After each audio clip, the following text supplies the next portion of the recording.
Telescópio, apoio cultural, Plano Familiar Camargo, tradição, seriedade e respeito. Laboratório Itapetininga, cada vez mais em sua vida. Orocento Prime, cuidando do seu sorriso. Muito bem, bem-vindo ao Telescópio neste dia 7 de janeiro. Seja muito bem-vindo ao nosso programa e hoje nós vamos reprisar para você uma entrevista muito especial que teve muitos recados do pessoal aqui de Itapetininga para a doutora Vânia Hungria, ela que é uma médica aqui da cidade que atua em São Paulo, muito reconhecida, já deu entrevistas aí internacionais, mas que veio conversar com a gente sobre as suas memórias de Itapetininga, também sobre os rumos, né, desse combate à pandemia. Então foi muito legal, essa entrevista ela aconteceu, foi a última entrevista de 2020, no dia 31 de dezembro e que vai ao ar agora para você. Então o Telescópio está no ar.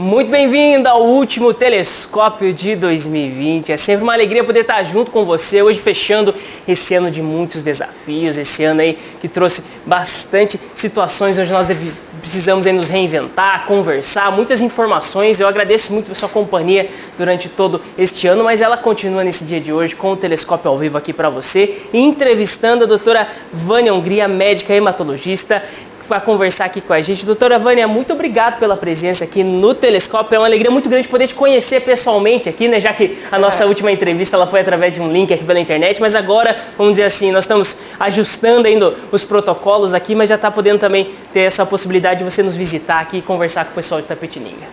Verdade, eu que agradeço, Guto, é um prazer enorme estar aqui com você realmente quase presencialmente, assim, numa distância maior. Álcool gel para todo mundo. Exatamente. E vamos nos proteger, né? Porque não está nada resolvido, não é? De fato, né? Tudo isso vem mudando muito, mas antes de nós entrarmos ainda nessa questão, né, de tudo que tem acontecido com o Covid, que é muito importante você conversar aqui com a gente, também trazer o seu olhar sobre tudo isso, aquilo que tem conversado também com os colegas médicos e que tem enfrentado na clínica, mas primeiro perguntar sobre essa questão, essa ligação com Itapetininga, né? O que te traz para Itapetininga, doutora Vânia? Você que já é uma doutora conhecida aí no Brasil inteiro, tem alguns artigos publicados, aí um artigo que foi muito elogiado aí, que até nós trouxemos aqui para conversar, né, na revista Lancet, deu entrevista para o Drauzio Varela e hoje está aqui conversando sobre Itapetininga com a gente. Qual a sua ligação com essa cidade, doutora? Verdade, Drauzio Varela realmente... Algumas entrevistas com o Drauzio Varela e a última foi bem recente mesmo. Bom, eu nasci em Itapetininga e a minha família toda é daqui, mas eu digo que é mais do que isso, né? Como eu já disse, sempre digo, a minha alma pertence a Itapetininga, entendeu? Porque nascida aqui, criada aqui, quando nós fazemos conta, sabe, Guto, e pensamos, nossa, mas eu moro há muito mais tempo em São Paulo do que em Itapetininga. Porque eu fui embora de Itapetininga aos 17 anos, mas eu fui embora assim de corpo físico, a alma ficando, entendeu? Então, embora toda a minha formação seja em São Paulo, minha vida profissional seja em São Paulo, minha ligação é Itapetininga, entendeu? Não só com a minha família, mas com os meus amigos, entendeu? E além de toda a minha família, eu tenho muitos amigos aqui. Então, para mim é muito importante estar sempre aqui. Mesmo que eu não venha, esse ano foi um ano muito difícil, eu vim poucas vezes para Itapetininga. Antes da pandemia, eu tive aqui Natal e Ano Novo do ano passado. Depois eu vim uma vez e vim agora, então em 2 anos. Mas eu mantenho contato firme. Hoje em dia a gente fala contato, a gente faz assim. Isso, né?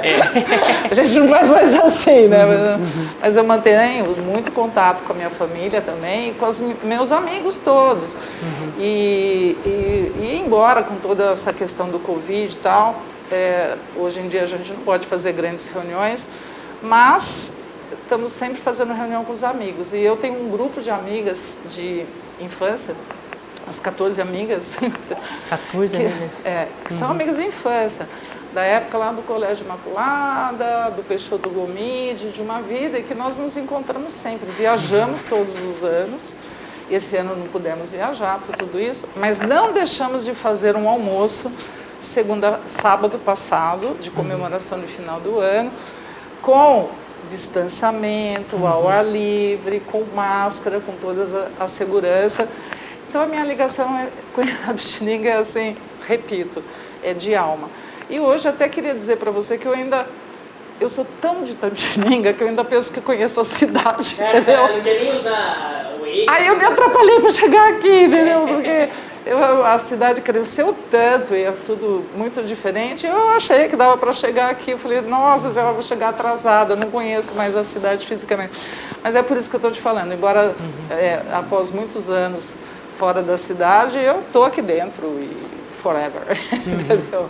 Eu tenho um tio também que ele mora em Sorocaba, ele morou a vida inteira em Itapetininga, mas nos últimos 10 anos, mais ou menos, ele foi morar em Sorocaba e ele fala justamente a respeito disso, né? Que nos últimos anos mudou muito, algumas mão de rua aqui, entrada, saída, tudo. Ele falou, olha, eu me perco bastante agora em Itapetininga, depois de alguns anos aí, acaba perdendo. E a gente aqui muitas vezes também estranha, né? Tivemos algumas mudanças agora no centro da cidade, até o pessoal manda mensagem pra gente, eles perguntando, mas o que aconteceu lá? Às vezes não sabe também, mas está aqui para informar, para trazer para todo o pessoal. E falando das suas amigas aqui, né, já para mostrar para o pessoal também que as amigas elas estão atentas também assistindo aqui com a gente, a Mima e Suzana mandaram um abraço e desejam um 2021 abençoado, com vacina, muita alegria e novas performances.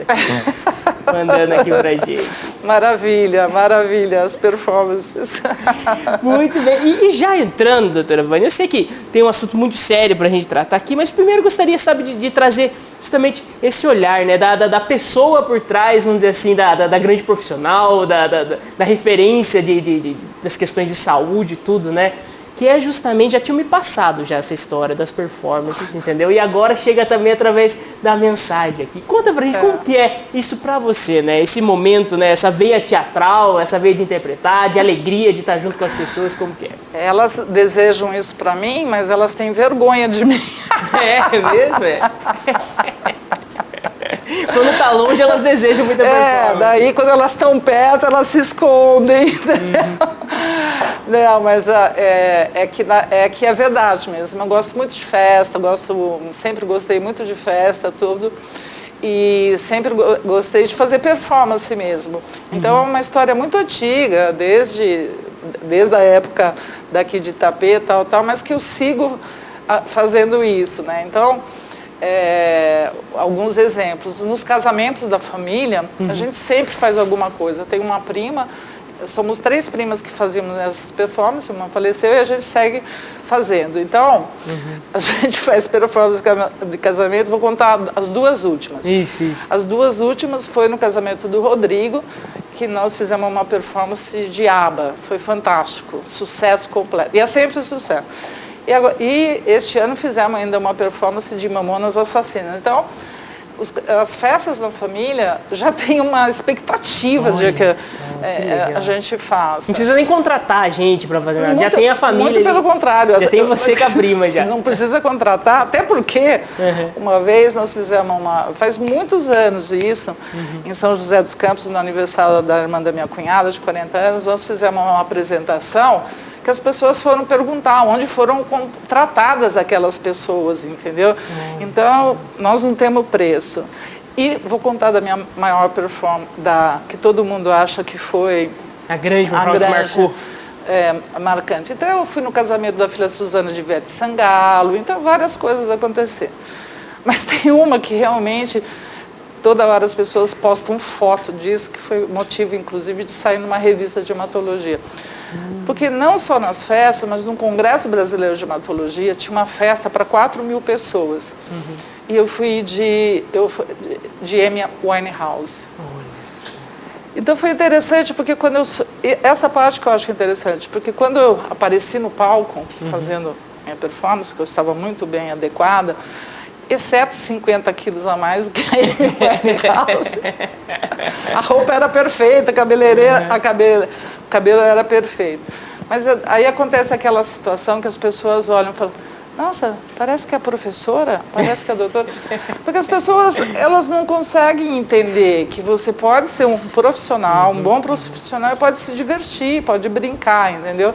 Então esse dia foi muito marcante, até na sociedade, porque até quando eu dei a entrevista para o Tony Bird da revista Lancet Hematology, ele colocou que eu gostava de fazer performance, porque ele viu a foto, sabe?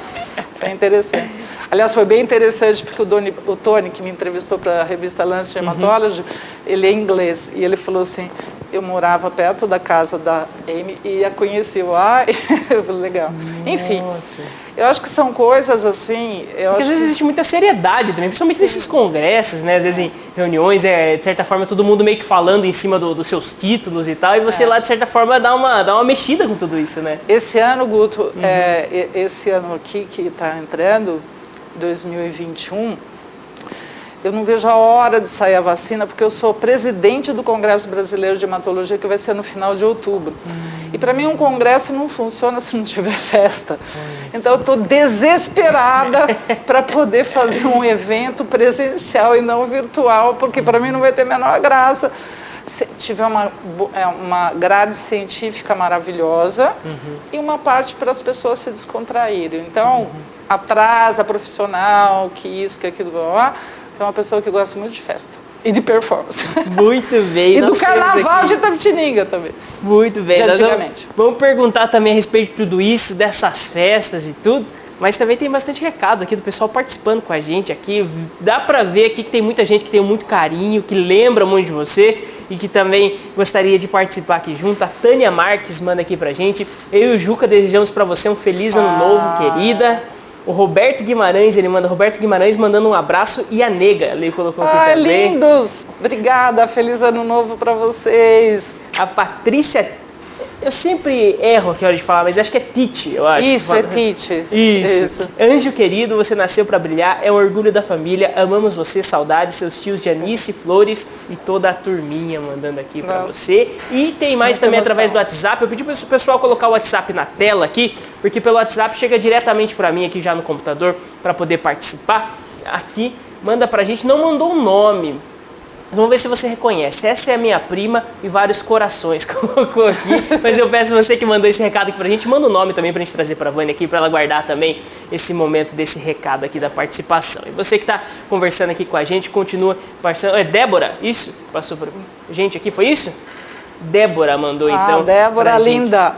Esse recado aqui. E falando também, doutora Vânia, aqui a respeito de toda essa veia mesmo de festa, de estar junto com as pessoas e tudo, e entrando num momento assim na sua vida, acho que talvez que exigiu ali um certo cuidado, um certo olhar, que foi o momento onde você acabou passando, né, de quem trata da médica para uma paciente também, justamente a respeito de um câncer, né? Como que foi esse momento, doutor? Até para contar para o pessoal, como que foi enfrentar tudo isso, conhecendo tanto a respeito dessa doença, mas não conseguindo, de certa forma, não se consegue privar, né, de se ter isso, de se passar por esse tratamento. Como foi? Primeiro que quando eu tive um sintoma que não sabia bem o que era, que estava acontecendo, que eu tinha muita dor, etc e tal, eu achava que eu tinha o que qualquer um podia ter mesmo, né? Ou era uma cólica renal, ou era uma lombalgia, alguma coisa assim. Então, eu mesma fui fazer os exames que eu achava que eu tinha que fazer. Então, primeiro, você veja como é difícil. Primeiro, foi um choque para quem fez o exame, porque a pessoa que fez o exame era uma pessoa que era muito meu amigo, ele não sabia como dizer para mim que ele tinha visto um tumor cheio de metástase, etc e tal. Então, primeiro foi esse choque de que ninguém sabia o que dizer para mim. Até porque eu não tinha médico, eu mesmo pedi os exames. O que eu considero um erro, está errado, né? Acho que mesmo você sendo médico, a gente tem muito mania, qualquer um, né? Qualquer leigo também tem mania de fazer exame. É bom sempre ter... o leigo já tem a tentação de se automedicar de tudo, imagine o médico. Então, ele tem a capacidade para isso, mas muitas vezes precisa de um olhar externo, né? Um olhar de fora, né? Para tudo isso. Então, a primeira coisa foi esse trauma, assim, do própria pessoa, que era meu amigo, de dar notícia. Depois dessa confusão toda, os meus próprios amigos não sabiam o que fazer comigo, porque eu não tinha um médico e o prognóstico era muito ruim. Por aquele primeiro exame, eu tinha uma estatística de sobrevida de 6 meses com aquele diagnóstico. Era algo meio certo já Era o que todo mundo... Então, todo mundo queria... Terminal. Todo mundo queria me levar embora. Eu falei, eu não vou embora para lugar nenhum, eu vou viver 6 meses, eu vou viver aqui junto com a minha família. Bom, Eu sei que aí foi muito difícil fazer o diagnóstico, mas aí no momento da cirurgia, onde foi retirado o tumor, se entendeu que não era aquilo, que era uma outra coisa. E aí essa outra coisa foi muito difícil fazer o diagnóstico aqui no Brasil, então eu tive que usar recursos de fora para fazer. E no fim eu tinha um diagnóstico de uma doença que eu mesma é da minha área, entendeu? Aí naquele momento, então, eu saí de um buraco de viver 6 meses para uma expectativa de poder tratar e viver. Então isso foi muito... Eu dei graças a Deus de não ser aquilo, ser uma outra coisa. E aí, durante o meu tratamento, na verdade, eu tive super apoio da minha família, dos meus amigos. E quem cuidou de mim foi a pessoa que faz hematologia, foi por conta dessa pessoa, que é meu professor, que eu fui fazer hematologia. Então, a história foi sendo contada dentro da minha área, passei muito medo, muito medo de morrer. Mas foi algo que te ligou mais ainda com a sua história, né? Mais ainda, entendeu? E aí, tem uma frase que quando você é médica, e eu sou médico, você é paciente, a gente tem sempre uma postura de falar para o paciente assim, o paciente se queixa, você fala, não, mas eu entendo o que você está passando, tal. A gente, como médico, a gente tem costume de falar isso para o paciente. Não, a gente entende. Você tem uma frase que eu nunca mais falei para o paciente, desde então, foi isso, porque a gente não sabe o que o outro está passando. Só o outro sabe o que passa, entendeu? Então, eu aprendi muita coisa, entendeu? Você sentar na outra cadeira é muito diferente. E eu aprendi muitas coisas nessa história, assim, em todos os sentidos, no relacionamento com o paciente, em relação à vida, em relação a muita coisa. E acho que foi muito difícil, mas saí bastante fortalecida com o aprendizado como pessoa, como paciente, como profissional. E graças a Deus estou aqui, né? Porque para quem ia viver 6 meses, já se foram mais de 10 anos. Né? Foram mais de 10 anos já. E nunca mais foi a mesma, né, a situação, né? Você citou aqui pra gente, né, a questão de quando chega o paciente, ele traz a sua queixa. A forma, acho que tudo muda, né? A forma de muitas vezes de você contar, a forma de você trazer aquela realidade para ele. Você vê que tudo isso foi alterado e depois desses 10 anos você vê que se tornou uma profissional diferente também depois disso. E eu acho que a gente tem que lembrar o seguinte, né? As pessoas não são... Não é um indivíduo, é um indivíduo que tem uma família, que tem muitos amigos, que tem uma história. E você, como médico, você tem que se interessar por isso. Você não pode... As coisas não são fechadinhas, não é uma caixinha, entendeu? É uma coisa muito ampla. E a sua posição como médico é fazer o melhor para o seu paciente, mas longe de achar que você é o dono da verdade. Aliás, se tem uma coisa que ninguém é nesse mundo, dono da verdade. E é como você falou, muitas vezes o médico tem essa postura, né, de achar que sabe mais, ou então achar que tem situações controláveis. Eu acho que desligou, não. Você não desligou, pode continuar. Acho que não é só o médico, né? As pessoas acham que são capazes de controlar situações, né? E nós não somos capazes de controlar nada. A gente talvez o raio de ação do ser humano, onde ele pode intervir, é muito pequeno perto da realidade. Exato, toda, né? Exato. Mas eu acho que eu sigo trabalhando na área de oncohematologia, né? O meu diagnóstico era de linfoma. E dentro da área de oncohematologia, hoje eu tenho uma especialidade de uma doença, que é o que eu mais faço.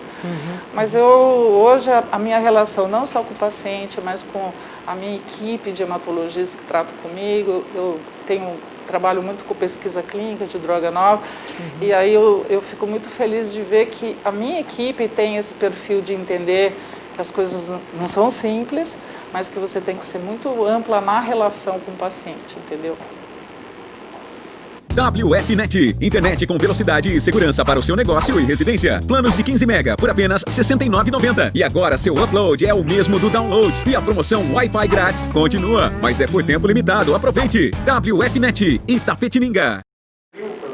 Não, tá ótimo. E você que está acompanhando com a gente aqui, então tem mais recados aqui para a Vânia. Nós vamos continuar falando também desse momento, de tudo que isso transforma, né? Muitas vezes esse ano ele está sendo um ano, muitas vezes, de muitas pessoas se encontrando com o sofrimento, se encontrando com a dificuldade, se encontrando com situações que ele não consegue, vamos dizer assim, ele não consegue mudar, né, a situação, que ele muitas vezes tem que se resignar, tudo, mas tudo isso pode trazer também uma transformação aí nas vidas. E nós temos mais recados aqui, trazendo pra gente. Aqui mandaram uma foto pra mim aqui, Vânia. O WhatsApp é uma beleza por causa disso, viu? Talvez chegou uma M aqui pra mim. Vou falar isso pra você. Que legal! Eu vou mandar pro pessoal aqui. Eu posso mandar pro pessoal também? Claro! Aqui, também a mesma que mandou aqui pra gente a mensagem, ela mandou aqui também, a Vânia de M aqui pra gente. Eu vou mandar pro pessoal aqui da TV para daqui a pouquinho também poder mostrar pro pessoal. E depois tem mais uma mensagem que mandou aqui: oi, estou em Ponta Grossa, estou vendo o programa. Saudades da minha amiga Vânia. Ela colocou aqui Gogó. Ai, Gogó, um beijo pra você. Só acrescentando, o ano passado, 2020 não existiu. O ano passado nós fizemos uma festa do nosso grupo da escola e foi muito legal, o pessoal do pluricurricular. Foi muito legal. E a Gogó é uma das pessoas que eu não via há milhares de anos e estava aqui, maravilhosa. Linda. Você deu para matar a saudade um pouquinho? A festa é aquela coisa, né? Que você quer ficar mais com todo mundo. Aí você fica com um, fica com o outro, mas foi muito bom. Dançamos muito, né, Gogó? Muito legal. Ela lá de Ponta Grossa acompanhando aqui com a gente. Então todo mundo que está vendo o programa de hoje através das redes sociais, né? Que nós temos a transmissão pelo canal 8 da NET aqui em Itapetininga, a transmissão local, mas também estamos presentes em todas as redes sociais. Não esqueça de curtir aqui a nossa página também pelo facebook.com/TV Itapê, para que todos possam participar. E também pelo Facebook tem mais mensagens também chegando aqui com a gente. Quem mandou a foto da Amy Winehouse? Então, foi a mesma que mandou Mimi Suzana aqui. Eu vou dar uma olhadinha depois. Foi a Suzana, foi a Suzana. Isso que mandou aqui pra gente, tá bom? Mas já trazendo também mais alguns recados aqui, Vânia. Fernandinho, ele mandou aqui: querida Vânia, muito sucesso para você, nós te amamos. Adriana, Luiz Fernando e Fernandinho mandou aqui. Lindo. Também a Lúcia Cardoso Juliane, ela: Vânia querida, muita gratidão por tê-la como amiga, adorando vê-la por aqui. Maria Dulce Pires, amiga querida, é bom demais ouvir você partilhar suas histórias e declarar seu amor por Itapetininga pelos seus amigos, você é uma pessoa iluminada. E a Tânia Regina Isaac Jordani manda: Vânia, muito feliz por você. E a Letícia Piedade também, nós acabou de conversar com ela, que está junto com a gente também. Ela falou que estamos muito felizes por tê-la aqui na TV Itapê, um grande prazer, ou seja, o pessoal com muito carinho aqui pela sua presença. E nós temos então para você comentar um pouquinho a respeito dessa foto. Então, nessa foto que girou o mundo também, né? O pessoal gostou bastante. Vou colocar na tela aqui pra gente, se você puder dar uma olhadinha. Ai, fantástico! Essa tatuagem aí, como que foi? Não é bom demais? É, bom demais, nossa. Essa tatuagem, eu vou começar dessa roupa. Eu tenho uma prima, a Patrícia, que é quem faz performance comigo. Eu disse para ela: preciso ir de Amy Winehouse no Congresso Brasileiro de Hematologia. Você providencia, peguei a capa do CD da Amy e ela comprou tecido, mandou fazer. E se vocês olharem, a capa é igualzinho, exceto 50 quilos a mais. A roupa era a roupa que a Amy estava nessa. É que a Amy ela também não tinha um corpo muito saudável. Também, não. Aliás, ela não tinha nada saudável. Exatamente. Uma pena. Não tinha como você chegar no peso dela, né mesmo? Uma pena. E aí, a minha prima providenciou tudo, a peruca, a roupa, tudo, era tudo igual.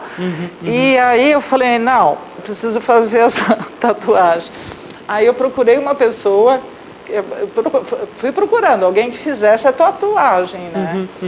Pra mim, entendeu? E daí uma pessoa fez a tatuagem, tem no outro braço também, que não dá pra ver. Foi tudo muito parecido. Olha, e foi muito legal, porque isso aqui foi no Tom Brasil. Eu tô entrando no Tom Brasil aqui. Então foi no palco mesmo, assim, no local de shows, né? Eu não faço pouca coisa. Muito bom. Não gosto pouca coisa. Esse evento era no Tom Brasil, tinha 4.000 pessoas, e eu entrei pelo palco mesmo. E como eu mesmo que tinha contratado a banda do congresso, etc., eu tinha indicado, etc. e tal, eu fui lá, combinei tudo com eles. Só que daí eu combinei com um amigo na porta. Eu falei: vamos esperar na porta que eu vou entrar lá atrás pelo palco. Ele foi, não me reconhecia. Sou eu. Foi muito engraçado. E aí acabou que isso deu uma repercussão, porque as pessoas que estavam assistindo, ninguém sabia. Então as pessoas que ficaram assistindo, que começaram a perceber que era eu, né? E tal, alunos, foi uma confusão. E daí saiu numa revista, saiu aqui, saiu ali, saiu no monte de lugar. E eu, por gostar muito dessa performance, aqui em Itapetininga, eu tinha, era uma festa lá da minha prima, eu acabei vestindo a M, que eu amo, e aí meu irmão fez a tatuagem para mim, entendeu? Enfim, essa história rendeu, sabe uma história assim que marcou bastante? Tem mil histórias, mas essa acabou marcando muito porque saiu em muitas revistas, entendeu? Então acabou marcando. Acabou saindo um pouco do núcleo da família ali para... exatamente. Uhum. E aí saiu num monte de lugar, mas foi legal, notícia, foi legal. Virou notícia, exatamente, foi muito legal. Muito bom, muito bem. E falando também, aqui nós temos mais algumas menções, eu vou ler mais algumas aqui antes de nós continuarmos aqui também. Aqui, Pepezinha, sua linda, amando essa entrevista. Parabéns, Guto, você é excelente, mandou aqui pra mim, muito obrigado. Aqui, então tivemos, apelido de infância? O que é isso? Porque é uma história bem comprida, mas eu e uma prima, a Patrícia Pepezinha e Vânia Pepezinha, entendeu? Então, nós nos tratamos de Pepezinha, daí as pessoas ficam chamando de Pepezinha. É melhor não explicar o que é o Pepezinha. Tá bom, não, tudo bem, sem problemas, tá? E muito legal. E falando também um pouquinho aqui, né, depois desse momento que você passou por todo o tratamento, já se tinha um trabalho muito sólido, né, nessa área, junto à clínica, né? Você trabalha muito em atendimento das questões e a grande doença, né, que você fala que você atende mais exclusivamente, né, que é o mieloma múltiplo. Né? Dele saiu, você conseguiu publicar, ficou conhecida no Brasil inteiro, deu algumas entrevistas, tudo. Conta um pouquinho de como está hoje essa situação, esse tratamento do mieloma, como que as pessoas, vamos dizer assim, que muitas vezes apresentam essa doença, elas já conseguem ter um tratamento que consegue corresponder, que dá um prognóstico melhor para ela, como que é? Claro, não é uma doença fácil, é um tipo de câncer, né? É um tipo de câncer que compromete a medula óssea, que é o tutano do osso, que preenche o osso. Uhum. E ela tem características de levar a uma destruição do osso do paciente. Então, 80% a 90% dos pacientes têm uma destruição óssea, com dor lombar, com dores lombares. Os pacientes podem ter anemia também, porque se você está comprometendo a produção de sangue, então os pacientes podem ter anemia também. Então, 60% dos pacientes têm anemia. No mieloma, a célula do mieloma é um tipo de um plasmócito que produz imunoglobulinas e cadeias leves. E essas cadeias, um pouco complexas, são os anticorpos. Uhum. Mas pode se depositar no rim, então o paciente pode ter lesão renal também. Então é uma doença assim, bastante complexa e que normalmente atinge as pessoas acima de 60 anos, mas tem muitos pacientes jovens também. E aí o que acontece? Eu me formei em 1981 e comecei a trabalhar com mieloma em 1984. Eu comecei a fazer esses ambulatórios porque praticamente naquela época tinha muito pouco tratamento para paciente com mieloma. Então você dava mais suporte para os pacientes do que outra coisa. Uhum. Então os pacientes tinham fratura de vértebra, muita anemia, insuficiência renal.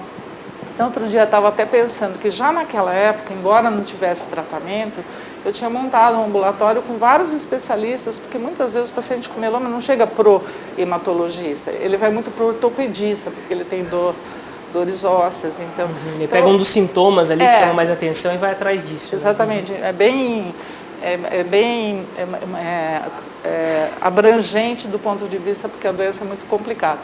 E já naquela época eu me dedicava muito a dar suporte para os pacientes, já tinha um grupo de pacientes. E com isso, em 98, comecei a me envolver com umas fundações internacionais para ajudar o paciente, levar informação e cuidar dos pacientes. Depois eu consegui trazer estudos clínicos para o Brasil e hoje eu acho que é uma doença que melhorou muito o tratamento da doença, não é uma doença que tem a cura. Mas melhorou muito o tratamento com transplante, com drogas novas. E, na verdade, a minha carreira acadêmica, a minha carreira profissional de atendimento ao paciente virou 99% de mieloma, porque eu me dedico a isso há uns 35 anos, mais ou menos. Aí eu consegui construir um grupo de pessoas que participam desses estudos clínicos e assim, nesses anos todos, então eu tive eu assisti a evolução do tratamento com mieloma múltiplo. Hoje tenho vários estudos clínicos na minha clínica com tratamentos novos para paciente com mieloma múltiplo. A minha vida acadêmica de publicação, tudo internacional é com mieloma. E hoje, no fim, que eu acho que... Porque as pessoas... Sabe aquele ditado que as pessoas falam assim, que você olhou os tombos, não viu quanta pinga tomou, ou o contrário? Sim. Todo mundo vê as pingas que toma, mas não os tombos que caem.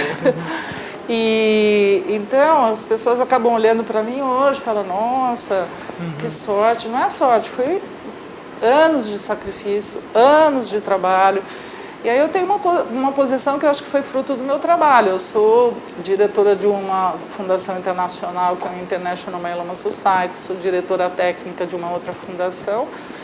E no ano que vem, não 2021 e 2022, porque hoje é o último dia de ano, eu consegui trazer não sozinha, porque já não faz nada sozinha, meu grupo de amigos aqui no Brasil que trabalham com mieloma, nós vamos fazer um congresso que poucos lugares do mundo tiveram oportunidade de fazer, que é um congresso internacional mundial de mieloma múltiplo, que nós vamos fazer em 2022, e eu sou a presidente desse congresso. Eu só queria dizer que isso foi trabalhando muito, com muito sacrifício e etc. E trabalhando com gente a fim de trabalhar também. Então hoje eu posso dizer para você que dentro de tudo que aconteceu na minha vida do ponto de vista de dedicação assistencial e acadêmica, eu posso dizer para você que a gente conseguiu chegar num país que as coisas são muito difíceis, a gente conseguiu levar à frente muita coisa, entendeu? Então, o que eu posso dizer é que o tratamento do paciente com mieloma múltiplo melhorou muito, realmente. Hoje você dá uma qualidade de vida incomparável com o que eu conheci na década de 80, mas tem um grande problema no Brasil. Os pacientes não têm acesso aos melhores tratamentos. Então, quando a gente olha para o país e você vê que 75% dos pacientes são tratados pelo SUS e 25% dos pacientes são tratados privados ou convênios, etc., a diferença do tratamento do SUS e do privado é muito grande, o que compromete não só a qualidade de vida, como a sobrevida dos pacientes. Então, é um esforço o tempo todo para tentar melhorar e ainda tentar incorporar drogas novas no SUS também, que não é fácil. É uma luta eterna, mas estão aí lutando.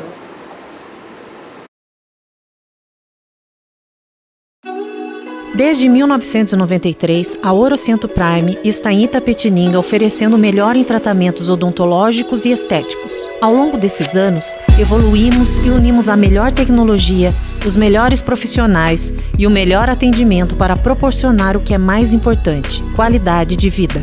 Hoje, contamos com profissionais especialistas em todas as áreas da odontologia e estética. Somos a maior clínica da região, com amplo estacionamento e acesso rápido pelas principais vias da cidade. Orocento Prime, cuidando do seu sorriso. Muito bem, doutora Vânia, falando justamente a respeito disso, né, que acho que é uma realidade brasileira muito triste.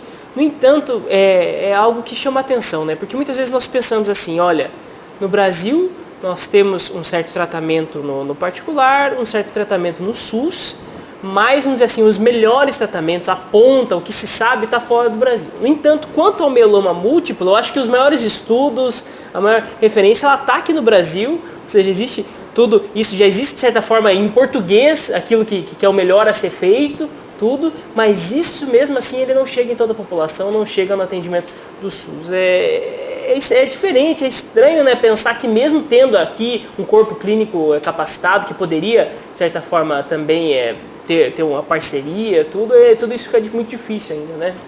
Muito difícil. Eu acho que o SUS, existem doenças realmente que dá até para equiparar o tratamento, o resultado, vamos falar, resultado do tratamento, vamos até falar, porque às vezes não é o mesmo tratamento, mas o resultado. Acho que no SUS e no privado tem algumas doenças que dá até para equiparar o resultado do tratamento. Mas tem algumas doenças, não só câncer, em outras áreas também, a medicina ficou muito cara, é fato, entendeu? Então, a diferença de essas drogas novas, imunoterapia e muitas doenças hoje, é muito difícil. Tanto que tem esse ano no Congresso Brasileiro de Hematologia, nós fizemos uma mesa dirigida para os residentes. Um residente hoje que é formado num hospital que só tem atendimento do SUS, ele vai ter que ter um outro aprendizado para poder ir para o consultório privado, porque dentro do SUS ele não consegue ter o treinamento de ponta por acesso, entendeu? Não é questão de falta de professor, falta disso, falta disso. Não tem equipamento, não tem a droga? Não tem as drogas. Então, você tratar um paciente diabético hoje no SUS e tratar um diabético no privado é totalmente diferente. Então, eu estou agora falando de ensino. Então, quando um médico está se formando, fazendo uma residência no SUS, ele vai precisar de acrescentar os conhecimentos dele, porque ele não tem condições.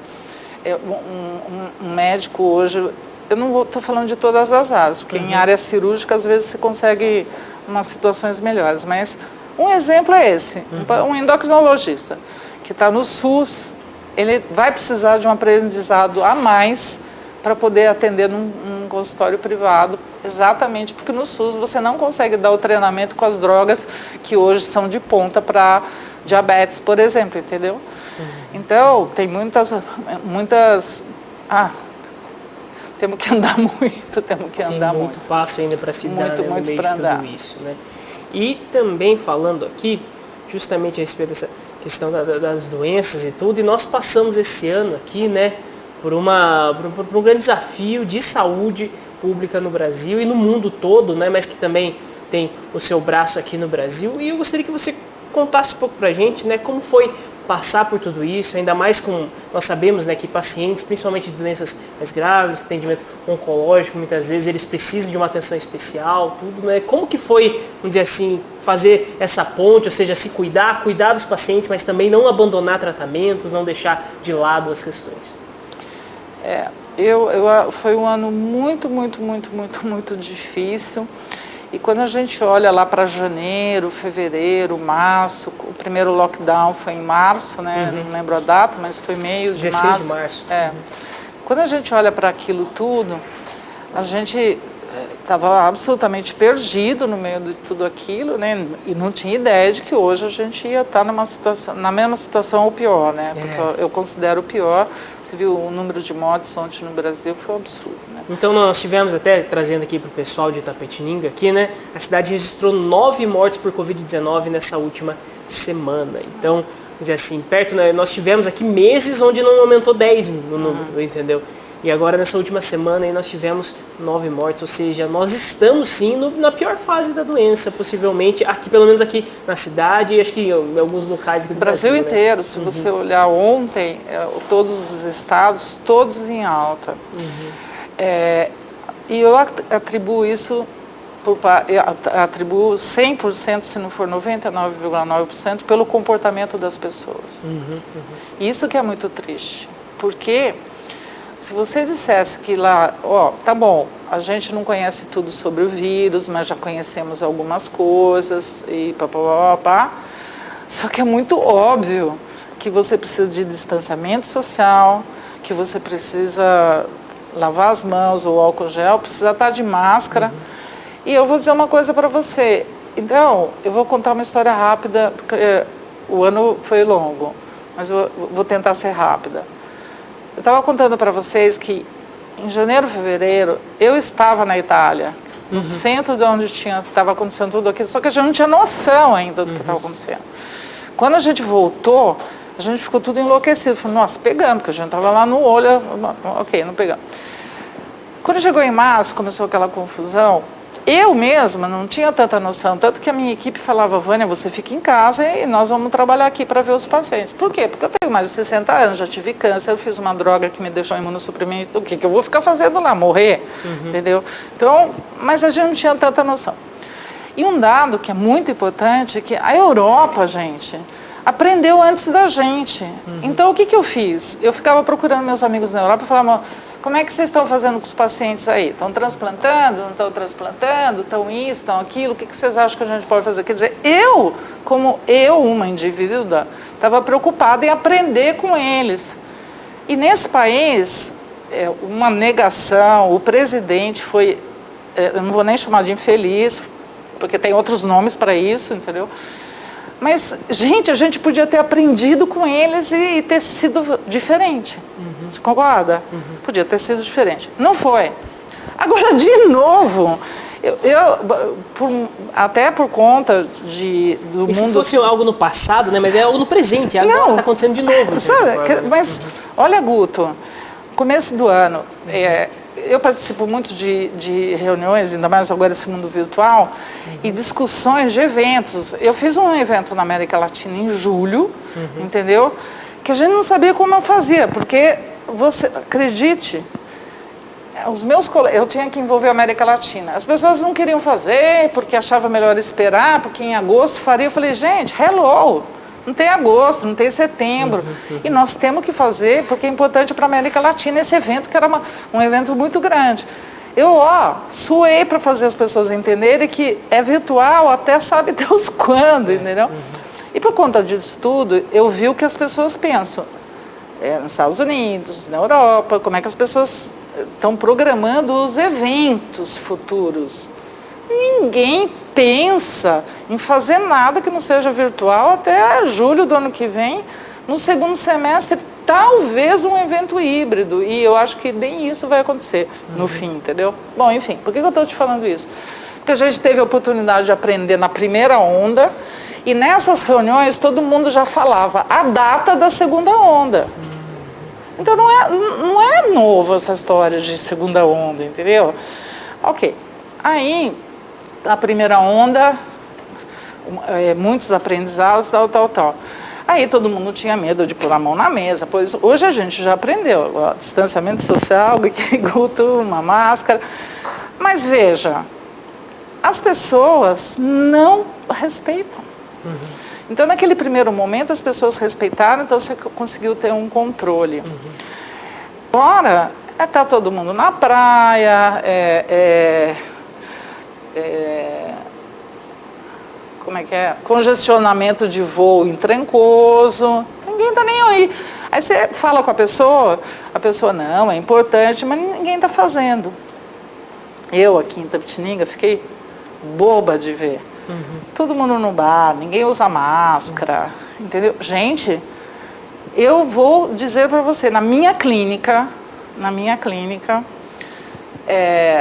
infelizmente, quando começou a pandemia, eu consigo controlar mais ou menos o ambiente da clínica. Só que o que aconteceu?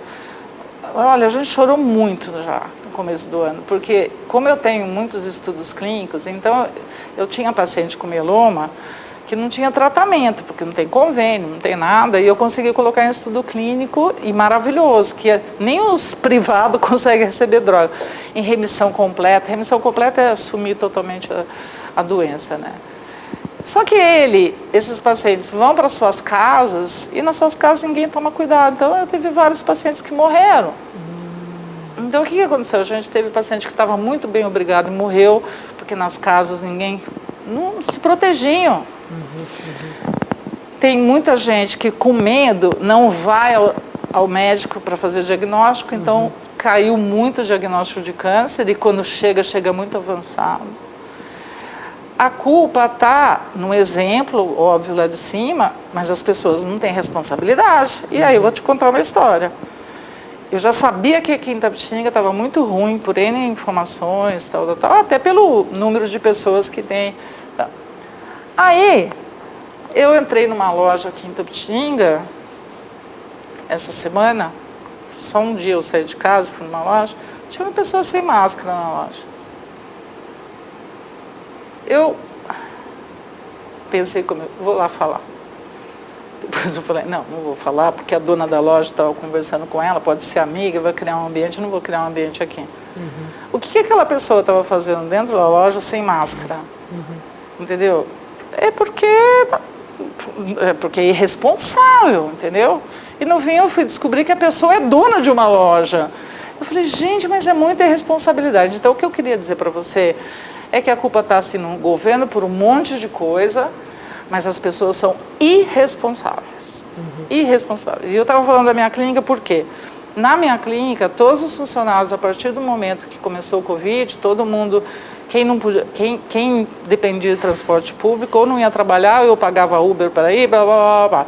Então, o número de pessoas da minha clínica contaminadas foi quase zero. Tive uma funcionária que, na casa dela, os outros, e ontem, uma das minhas assistentes diagnosticou Covid, que pegou do marido em casa, entendeu? Então, no meu ambiente, onde eu não estou dizendo que é o melhor lugar do mundo, eu estou falando que as pessoas se cuidam, dá para controlar. E aqui, nossa senhora, eu fiquei... Não, mas, desculpa, não é só Itapetininga, é o Brasil todo, desculpa. Mas eu acho que as pessoas têm muita culpa nisso, viu? Da falta de controle.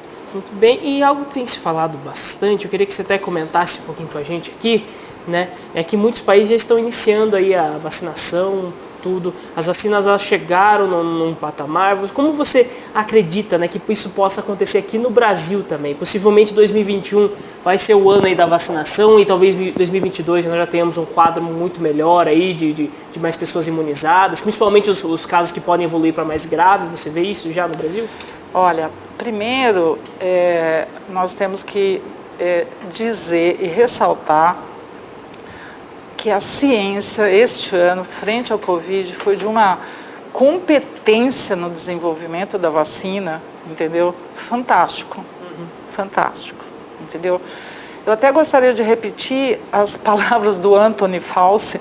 Anthony Fauci é aquele diretor do NIH nos Estados Unidos, que estava no governo Trump e que vai para o governo do Biden também, tomando conta disso. Aí outro dia eu assisti um chat dele, fantástico, fazendo todas essas considerações de que... Então, a ciência tem um baita avanço em desenvolver as vacinas, as pessoas querem discutir se vão tomar ou não vão tomar vacina. Eu acho uma coisa impressionante isso. As pessoas, é uma falta de informação do que é vacina, do que é tudo isso, impressionante. As pessoas começam a discutir se vai tomar ou não. Eu vou tomar a primeira vacina que estiver pronta para eu tomar, eu vou tomar. E eu vivi a seguinte situação. Como o governo do estado de São Paulo fez o planejamento com a Sinovac, e quero dizer aqui que o Dr. Dimas Covas, que é o presidente do Butantan, é uma pessoa seríssima, nosso colega, inclusive hematologista, e que de pronto tentou já fazer alguma coisa para a gente ter acesso, porque, claro, se a gente dependesse do governo, a gente ia ficar muito atrás. Bom, então, se discutiu muito sobre... as vacinas são diferentes. Agora, praticamente todas elas com níveis diferentes de eficácia, são diferentes níveis de eficácia. Um pouco complicado explicar tudo aqui sobre a vacina, mas eu acho, eu tenho uma amiga na Turquia, por conta de mieloma também, que ela escreveu para mim, falou, Vânia, umas 3 semanas mais ou menos, ela escreveu para mim. O Vânia, nós e vocês aí no Brasil que estamos participando da vacina da chinesa, né? E aí, você vai tomar? Eu falei, lógico, a primeira que aparecer aqui vou tomar. E aí a gente ficou conversando sobre isso, daí saiu os dados lá de eficácia, que é uma análise preliminar na Turquia, ela mandou para mim, a gente ficou conversando sobre isso. O fato é que eu acho que não vamos ficar discutindo aqui qual vacina, o fato é que tem que tomar as vacinas. E a gente, lógico, se o governo estivesse atento a tudo isso, né, o México já tinha um presidente também negacionista, né? Vamos chamar assim, porque esse termo ficou muito popular. Está vacinando. No Chile, semana passada, eu escrevi para uma amiga no Chile e falei, nossa, vocês estão vacinando? Ela falou, Vânia, estou chorando, porque a gente já está vacinando. Na Argentina, então nós ficamos atrasados, né? Na Espanha, que onde também falei com uma amiga, porque eu fico, o Guto está falando isso, porque eu fico cercando tudo que está acontecendo. Buscando informação, né? Buscando informação de quem vive ali o problema, entendeu?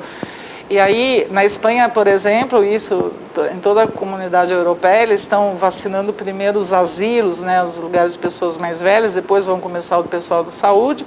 O fato é que enquanto todos esses lugares, quando chegar metade do primeiro semestre, vai ter grande parte da população vacinada, a gente vai estar malemar começando a vacinação, porque as promessas é para final de janeiro, agora tem uma promessa da AstraZeneca também para entrar no Brasil no começo de fevereiro, mas fazer um programa de vacinação, etc. e tal, vai longe, né? E algo que demanda também, né, muito. A gente, de certa forma, tem uma certa estrutura que poderia ser utilizada, mas que demanda também principalmente a feitura dessas vacinas, a chegada, levar para os locais, muita população, é algo muito grande, então é algo mesmo que precisa ser pensado aí com muita urgência aqui no Brasil. Agora, por que as pessoas não se cuidam? A vacina está aí, por que não, povo, por que não pode usar máscara, distanciamento social? A festa, a gente faz festa pequena, mas, gente, é muito triste ver a quantidade de famílias que perderam pessoas por Covid, é muito triste, muito. Bem. Bela Face, botox e harmonização facial.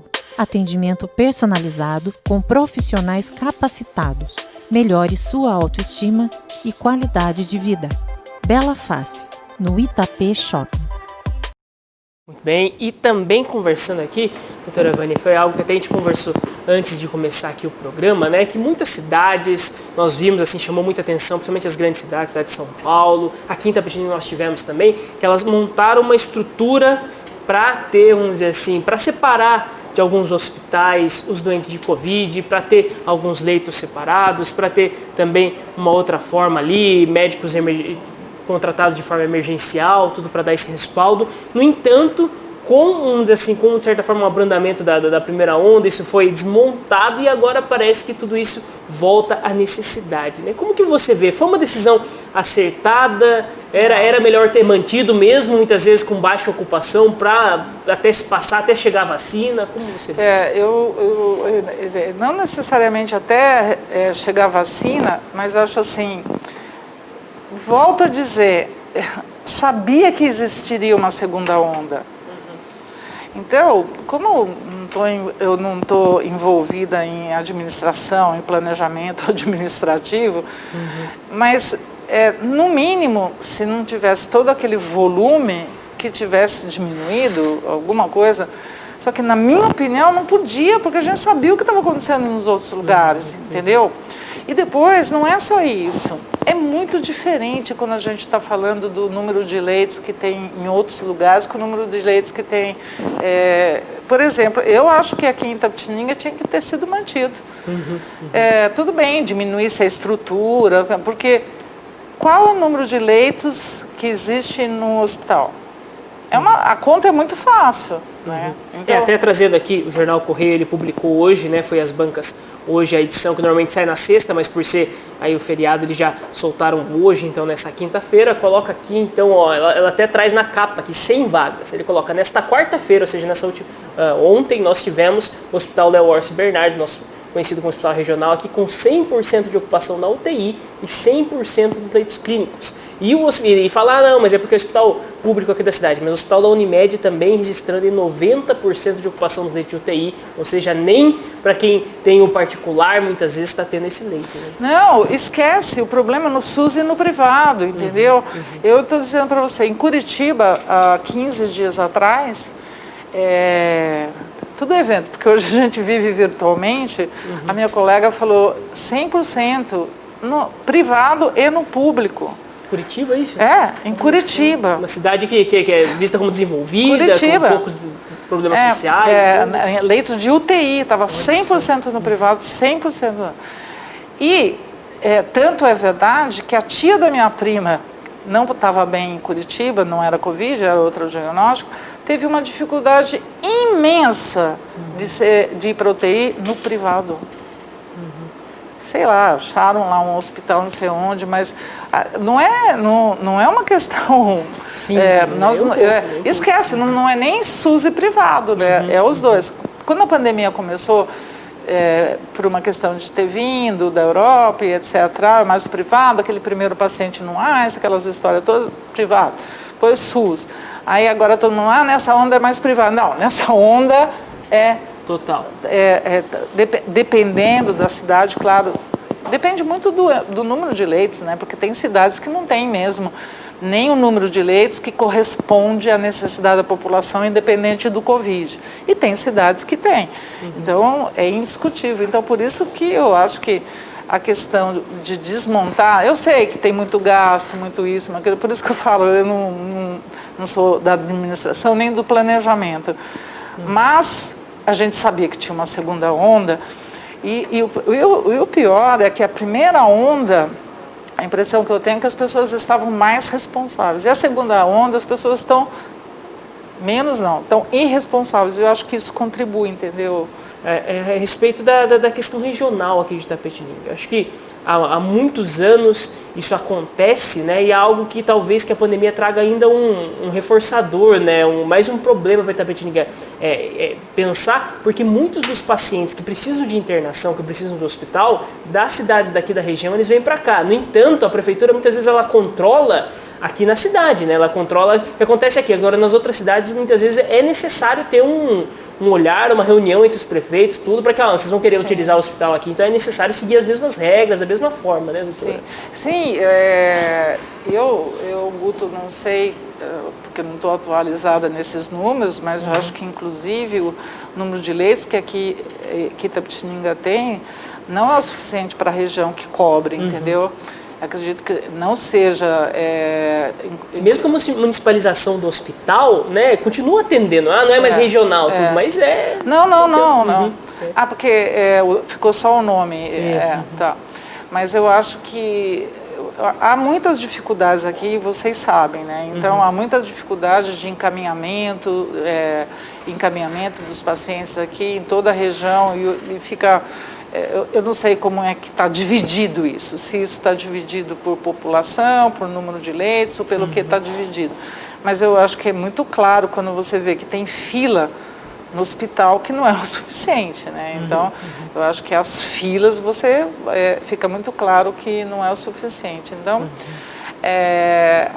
todas essas coisas que a gente assiste, essa angústia que a gente assiste, eu vou dizer para você, como eu convivo com as pessoas que estão doentes,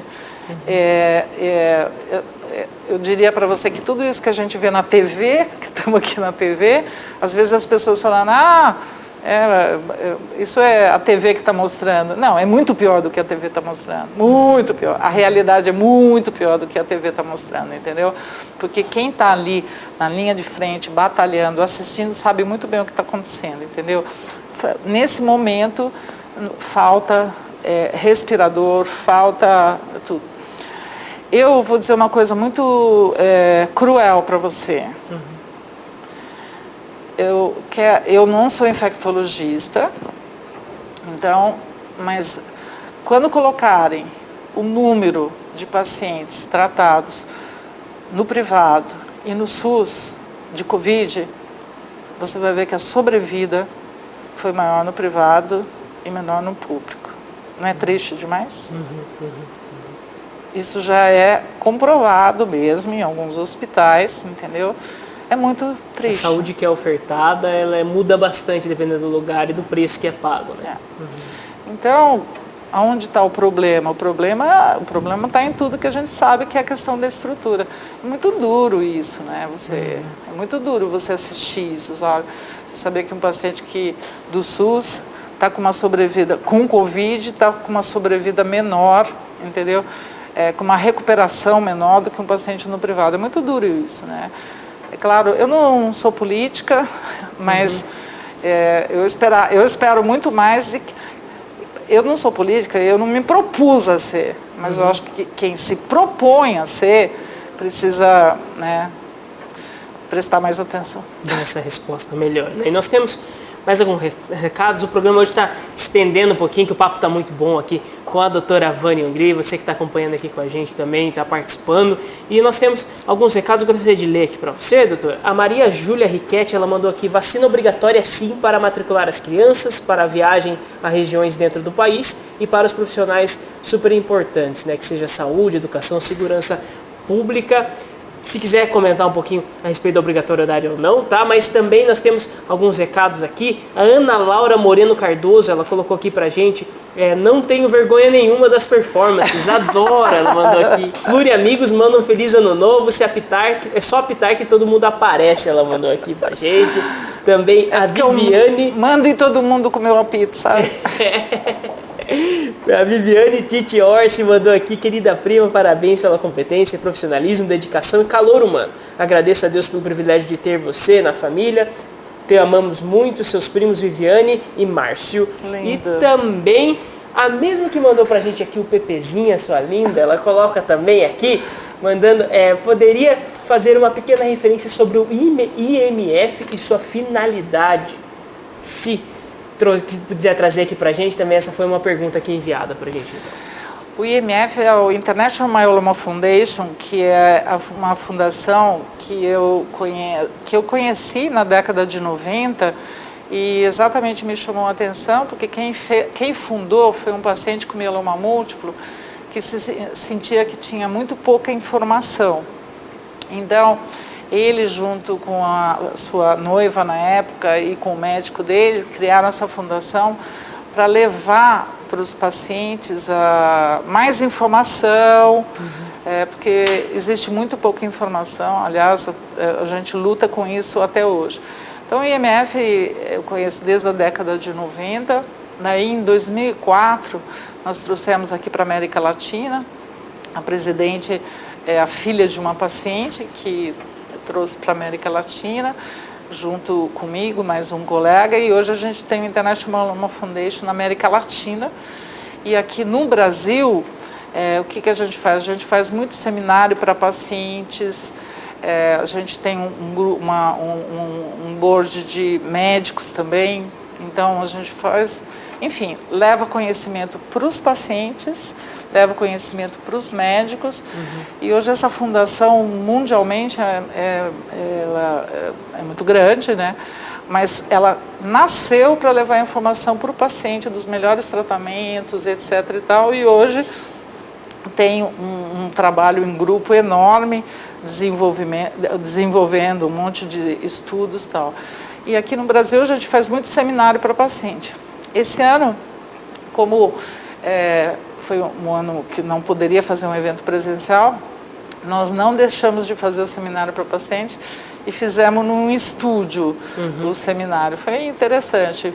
Foi interessante porque quando nós fazemos presencial, a gente faz em outras cidades, mas em São Paulo, por exemplo, tem 700, 800 pessoas.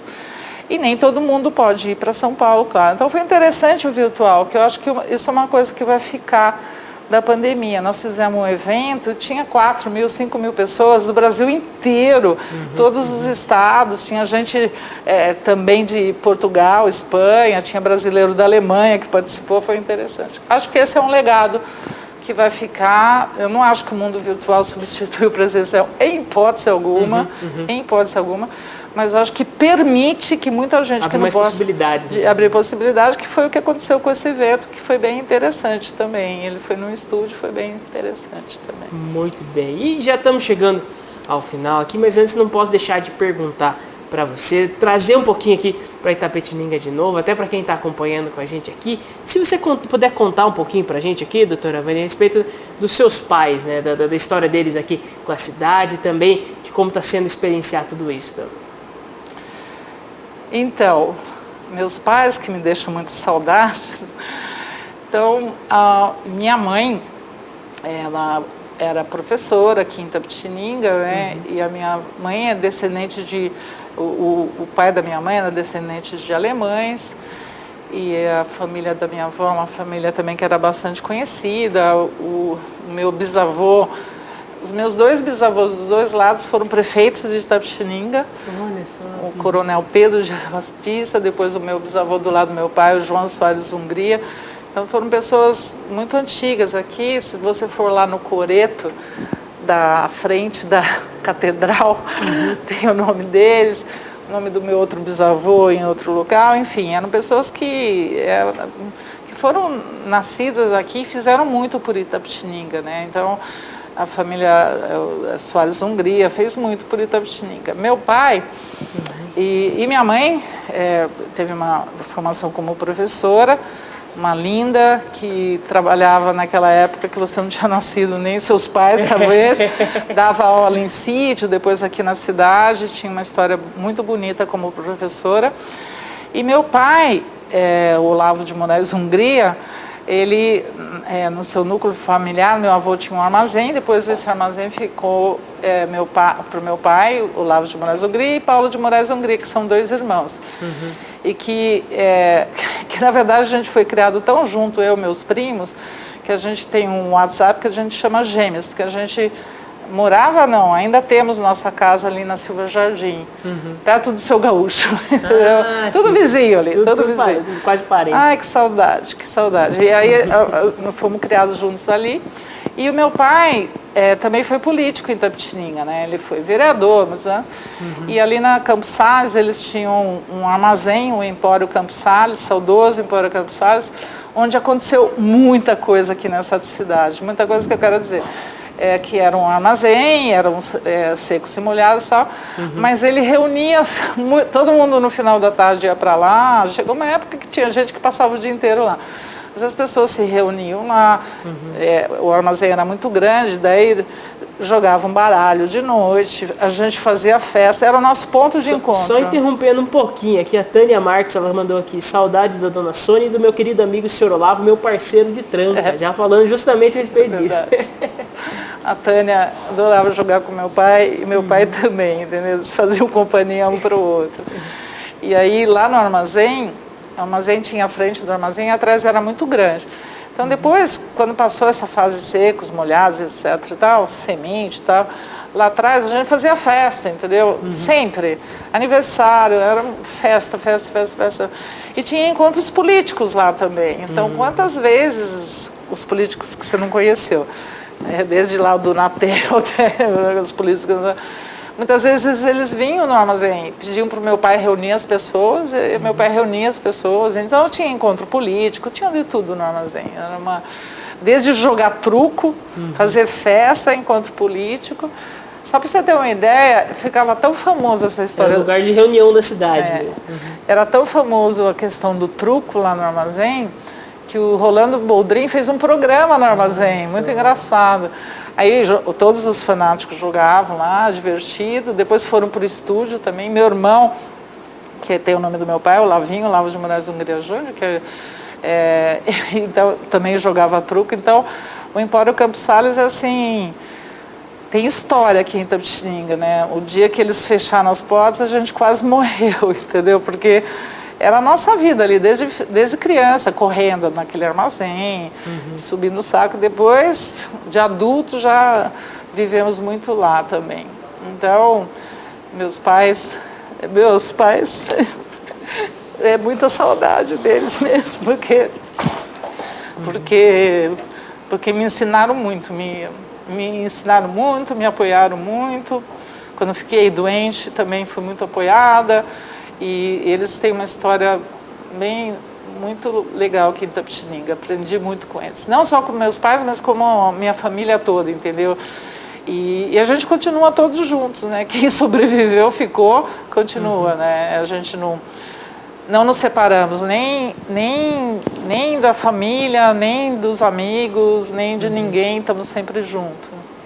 Muito bem. Doutora Vânia, gostaria de agradecer muito sua participação aqui com a gente, a sua presença no Telescópio, conhecer você pessoalmente, né? É uma alegria muito grande para mim.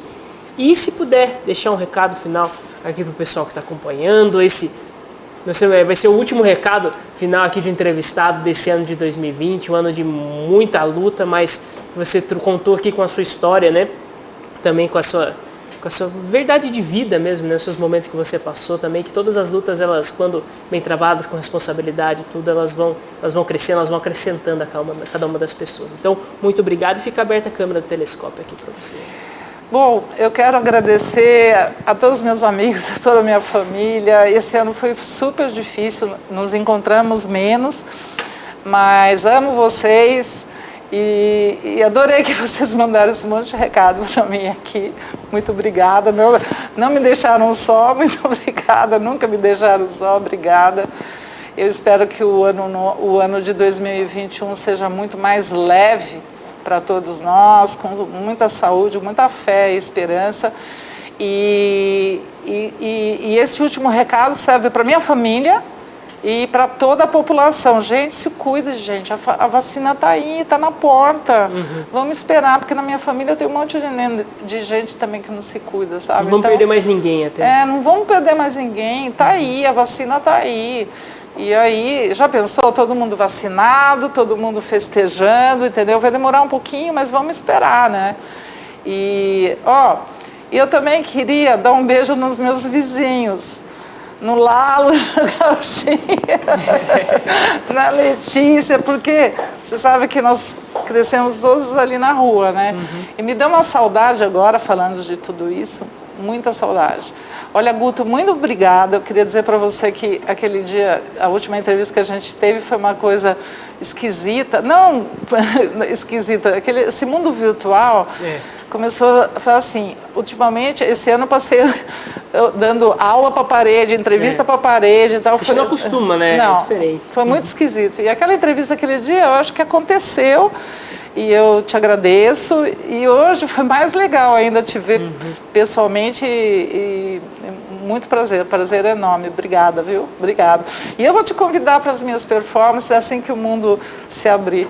Não, pode contar com a gente aqui, tá bom? Pode contar comigo também. Muito obrigado pela participação. O Telescópio vai ficando por aqui. Ano de 2020 também vai ficando. Daqui a pouquinho aí nós entramos então em um ano novo, mas que seja um ano novo também, que muitas das coisas ruins fiquem para trás, muitas coisas boas venham. Então agradeço muito a sua companhia, a sua parceria durante todo este ano. Você vai ver que amanhã nós teremos um programa especial para você de 1º de janeiro com Dom Cardoso. Quem não conhece o querido Padre Cardoso, que foi pároco aqui da São Roque, que teve durante muitos anos aqui em Itapetininga e que agora se tornou bispo lá em São Paulo. Ele vai estar presente aqui com a gente, contando algumas histórias, contando desse trabalho lá, falando também desse momento de virada do ano, desse momento de fé também no meio de uma pandemia. Ou seja, foi uma entrevista muito legal que vai estar gravada e inédita para amanhã. E a partir do dia 4, então a partir da semana que vem, da segunda-feira, nós teremos 2 semanas onde nós traremos algumas das melhores entrevistas do ano para vocês. Então serão algumas reprises muito especiais, com as entrevistas muito legais. Vai ter entrevista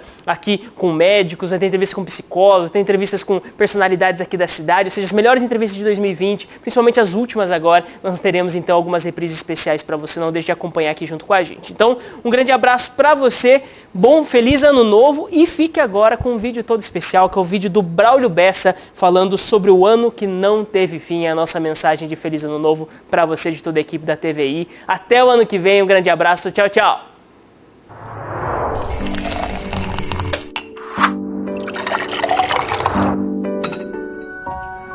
Pode a dor parar o tempo, pode o tempo estacionar, pode uma fonte de lágrimas jorrar tanto e não secar, pode o sofrimento humano fazer morada e ficar.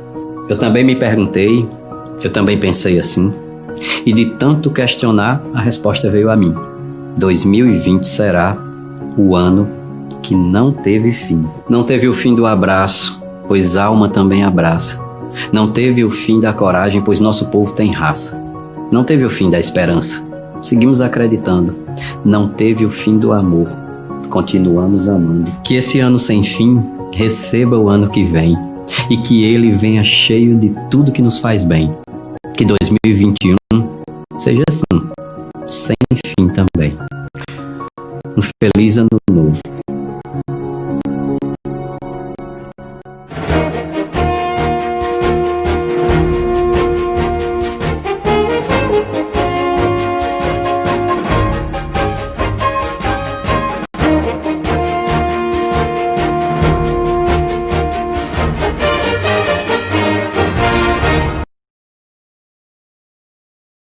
Telescópio. Apoio Cultural. Plano Familiar Camargo. Tradição, seriedade e respeito. Laboratório Itapetininga. cada vez mais em sua vida. Orocento Prime, cuidando do seu sorriso. Laboratório Itapetininga, desde 1991, com a excelência em processos e o atendimento humanizado que você já conhece. E agora com agendamento e resultados online em 3.000 exames. Laboratório Itapetininga, cada vez mais perto de você. Desde 1993, a Orocento Prime está em Itapetininga oferecendo o melhor em tratamentos odontológicos e estéticos. Ao longo desses anos, evoluímos e unimos a melhor tecnologia, os melhores profissionais e o melhor atendimento para proporcionar o que é mais importante: qualidade de vida. Hoje, contamos com profissionais especialistas em todas as áreas da odontologia e estética. Somos a maior clínica da região, com amplo estacionamento e acesso rápido pelas principais vias da cidade. Orocento Prime, cuidando do seu sorriso.